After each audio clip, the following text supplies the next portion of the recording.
You've watched it happen 100 times. Your cat walks up to something on the table, looks you dead in the eye, and pushes it off, slowly, deliberately, like they planned it.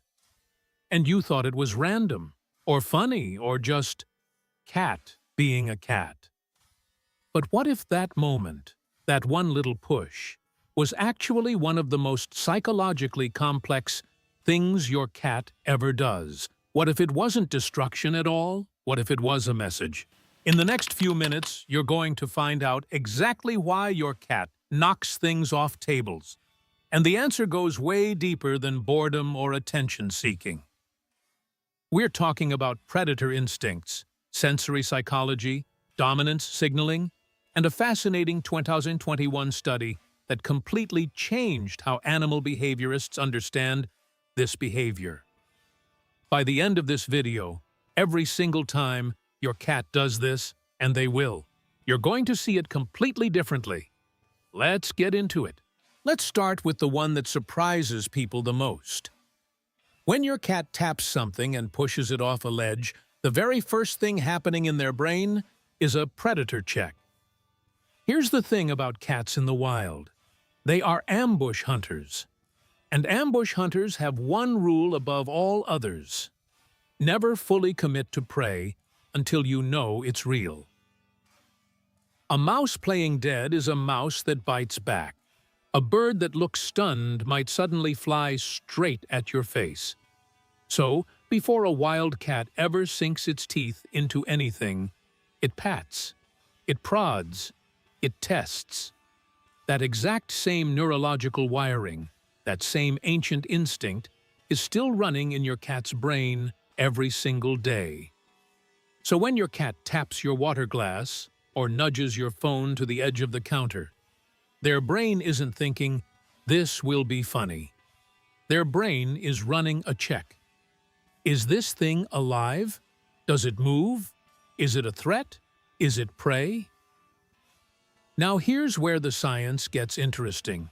Researchers studying feline predatory behavior found that domestic cats retain nearly identical prey-testing behaviors to their wild counterparts. Even cats that have never once hunted a real animal in their entire life. It's not learned, it's hardwired. And here's the emotional part that most people miss. Your cat isn't being destructive. They're being exactly what millions of years of evolution made them to be.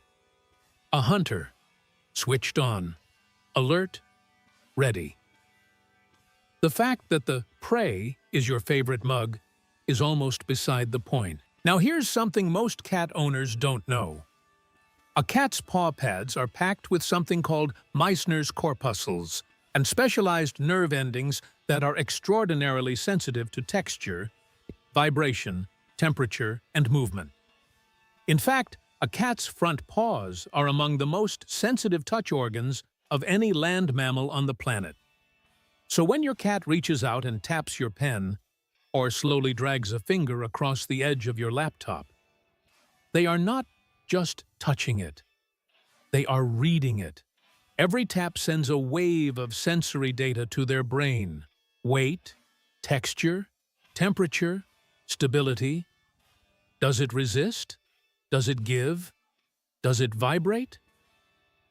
It's the equivalent of you picking something up and turning it over in your hands to figure out what it is. Except your cat does it with one lazy paw while staring at you like you're the weird one.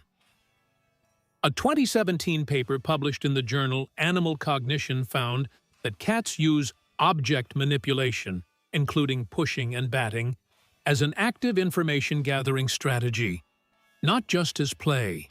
They are literally conducting experiments. Your countertop is their laboratory. Your stuff is their equipment. And here's the part that should make you feel something. Every time your cat taps something new, they are curious, engaged, mentally active. That's not a nuisance. That's a sign of a healthy, intelligent animal, doing exactly what their brain was built to do. Okay, now we get to the part that's going to make you look at your cat a little differently. Because, yes, sometimes they absolutely know they're doing it for you. Here's what animal behaviorists have observed in study after study.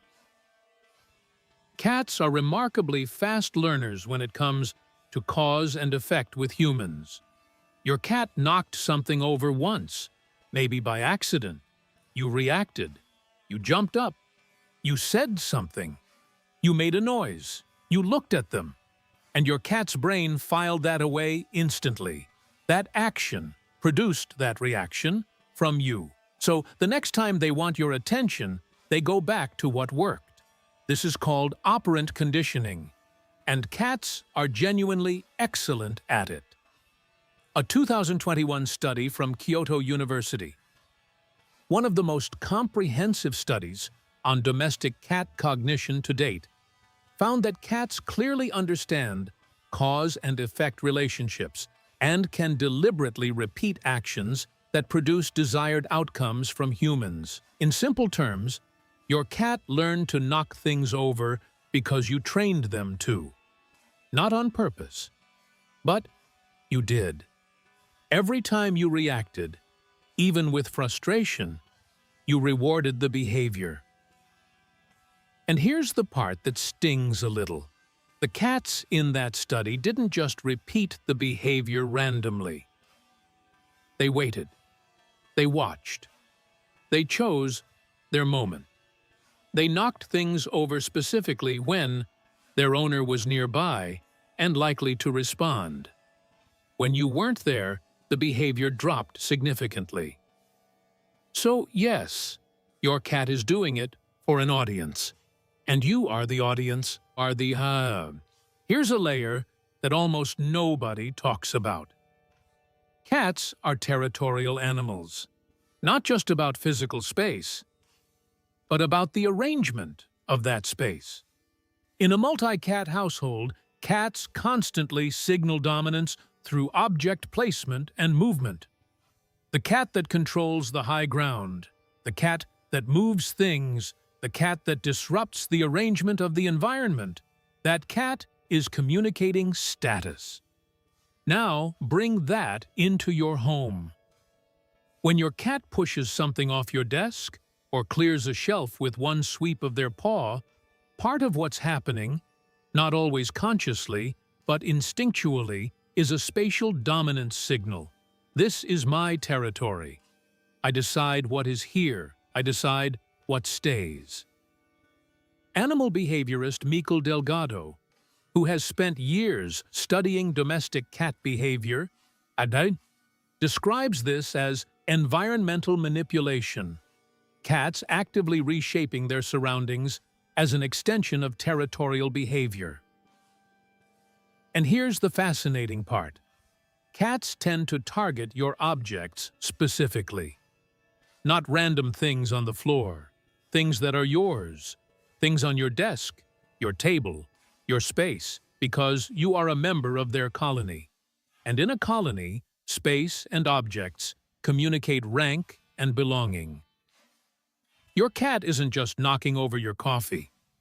They're leaving a signal in your territory that says they were there, that they matter, that this space includes them.